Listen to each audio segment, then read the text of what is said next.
Just 1 month after moving off the grid in Northern California, I was alerted by this sound. I went outside to investigate to find this helicopter circling. That's when I realized my neighbor's ranch had a wildfire running through it. The pilot started waving at me, probably to evacuate, but I stupidly grabbed my garden hose and started watering down my house instead. Shortly after that, a huge air tanker flew directly over my head. I watched the bomb bay doors open as the retardant went flying. And then the airspace cleared, and there was nothing left but silence. There was nothing on the news. There was no alert on my phone. And that's when it hit me. Like 25,000 pounds of retardant raining down on me. I was out here alone, on my own, with only two choices. As you probably guessed, I wasn't invited here today to tell you the story about how I quit. So, like the Boy Scout that I was, I began preparing for the next inevitable wildfire. I started hardening my home, clearing my land, and building sprinkler systems. But just a few months later, a dry lightning storm passed over Northern California and lit the world on fire. I was forced to evacuate with little information, only this time, I went down the internet rabbit hole and I found ham radio operators who were listening to first responder radio communications and putting that information out on Facebook and Twitter.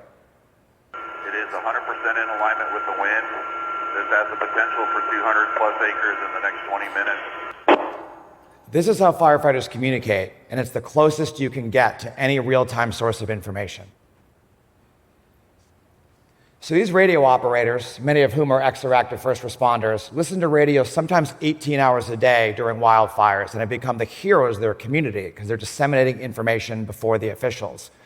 Now, they didn't ask for permission to do this, but they knew that their lives and their communities were at risk.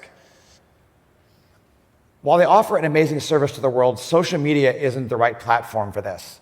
Not only are they hard to find, they work independently, and it doesn't send alerts to your phone.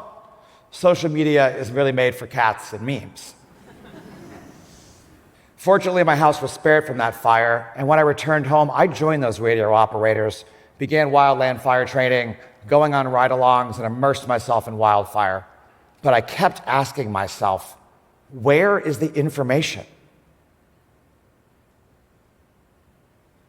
And that's when it hit me, and I couldn't unsee it. I realized that the government wasn't going to be able to solve this problem, but those radio operators were.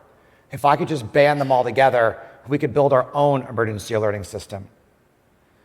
So I recruited many of those radio operators, found volunteer engineers from Silicon Valley, we acquired donated servers, and embarked on an 80-day sprint to build the nonprofit emergency alerting app that we called WatchDuty.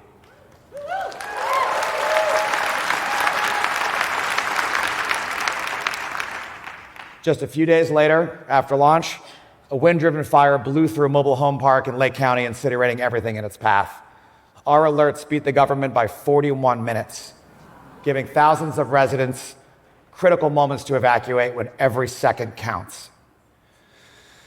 Unfortunately, the officials were not pleased, as it was their job to do this. Some of them threatened us. Some of them told us it was illegal. Spoiler alert, it isn't. The status quo has no interest in changing.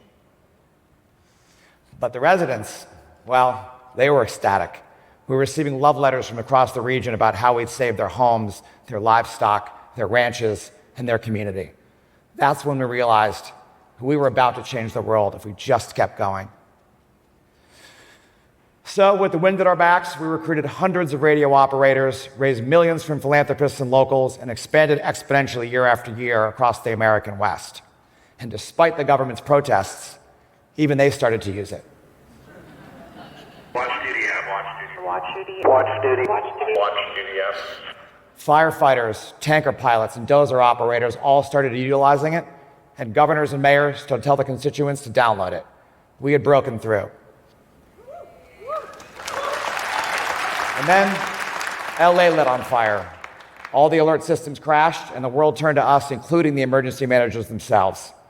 In just a few days, 2.5 million people, 1/4 of all of LA County, downloaded WatchDuty to find safety during their worst wildfire in history. But this is just the beginning.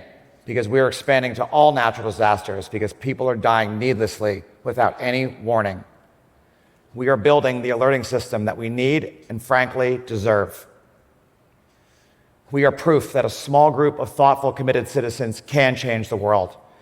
Mr. Rogers would tell you to look for the helpers, but I'm going to tell you that once you find them, prepare for battle, because the status quo will not change without a fight.